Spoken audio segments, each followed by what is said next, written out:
हमारा संकल्प विकसित गुजरात, विकसित भारत, इस संकल्प को सिद्ध करना सेवा के भाव से समर्पित होकर के करना है। जब मैं कहता हूं सूरत एक शहर नहीं, सूरत एक स्पिरिट है, इसके पीछे मेरा कन्विक्शन है। आप कल्पना कर सकते पूरे हिंदुस्तान में जो शहर लगातार स्वच्छता के अवार्ड प्राप्त करता हो, स्वाभाविक उसको मन कर जाएगा यार बहुत हो गया, इतने अवार्ड ले लिए, अब क्या करना है। लेकिन सूरत ऐसा नहीं कर रहा है। वो आज भी सफाई के अभियान को प्राथमिकता देता है। तब मैं कहता हूं सूरत शहर नहीं, सूरत एक स्पिरिट है। साथियों, ये जो हमारा संकल्प है विकसित भारत का, विकसित गुजरात का, ये संकल्प देश के गांव, हर जिले, हर शहर को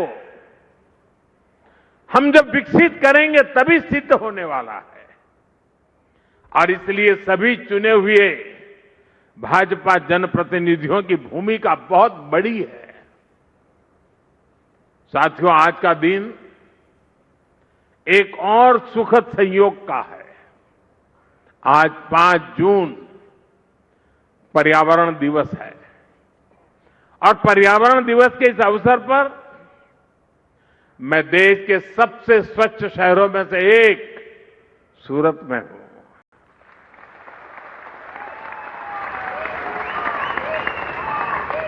और ये कितने बड़ा गर्व का विषय है कि यही सूरत है जो कभी प्लेग जैसी महामारी से प्रभावित था और आज स्वच्छता के लिए पहचाना जाता रहा है।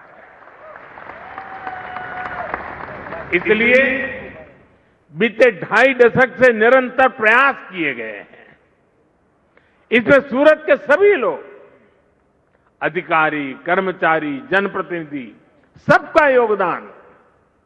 मुझे बताया गया है कि बीते कुछ दिनों में स्वच्छता के लिए विशेष अभियान भी चला है। मैं आप सभी सूरत के वासियों को, अपने देसी भाषा में सुरतियों ने, मारा वाला सुरतियों ने खूब खूब अभिनंदन।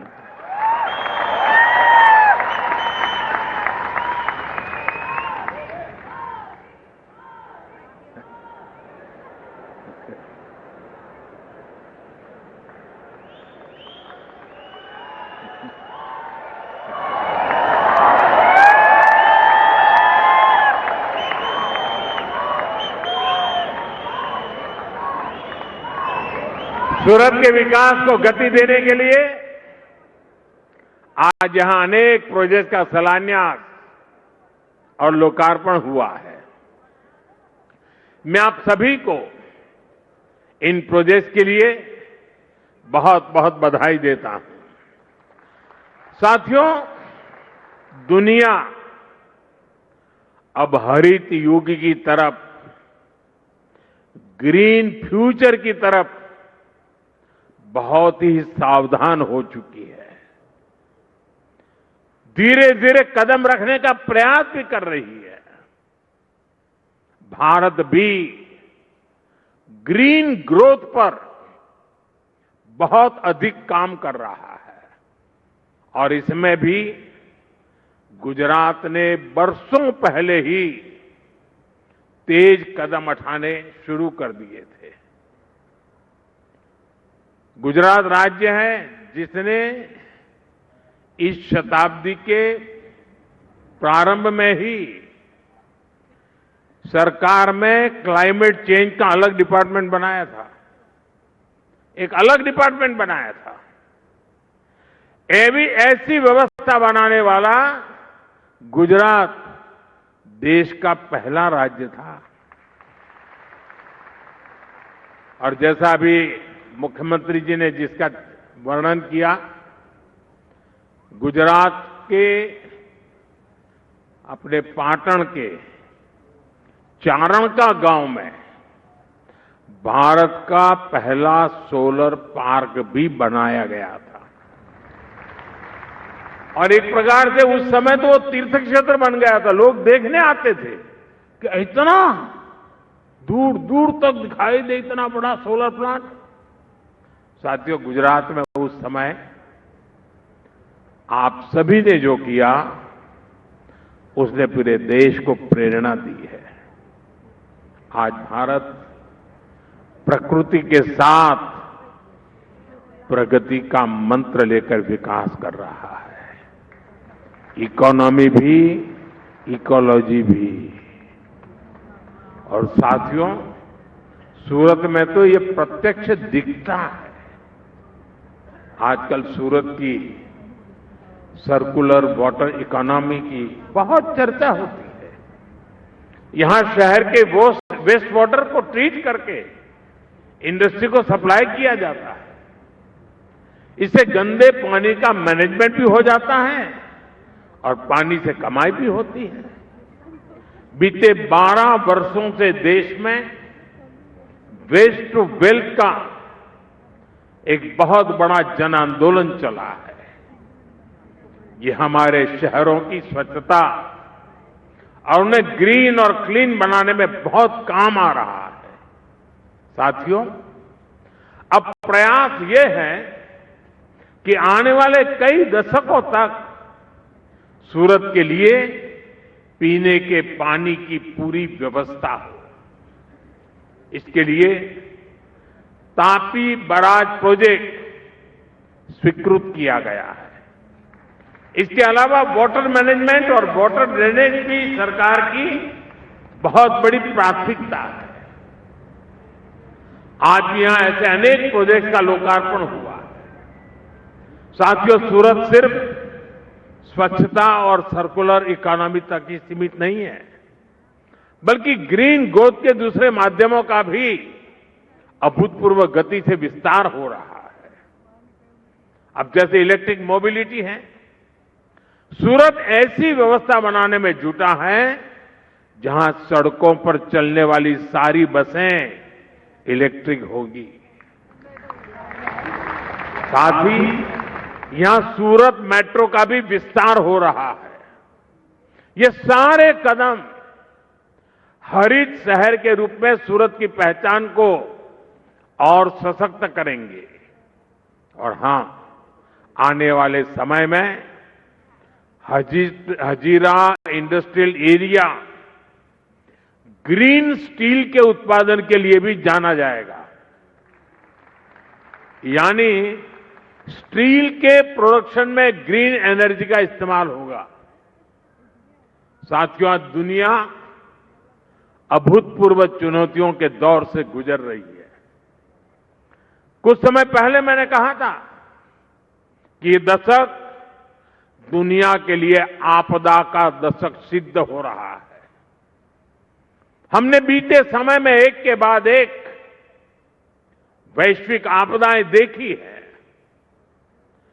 पहले बहुत बड़ा कोरोना का संकट आया, फिर जगह जगह युद्ध शुरू हो गए और इतना बड़ा ऊर्जा संकट, इसने पूरी दुनिया को अस्त व्यस्त कर दिया है। दुनिया भर में पेट्रोल की कीमतों में लगातार उतार चढ़ाव हो रहा है। गैस की सप्लाई चेन ध्वस्त हो रही है। लेकिन भाइयों बहनों, मुझे बहुत संतोष है कि 140 करोड़ भारतीयों के साझा प्रयासों से देश ऐसे हर संकट का मजबूती से मुकाबला कर रहा है। इस लड़ाई में आप मेरे साथ हैं ना? આપણે આ લડાઈ પણ જીતવી છે ને? और साथियों, इसमें भी गुजरात की बहुत बड़ी भूमिका है।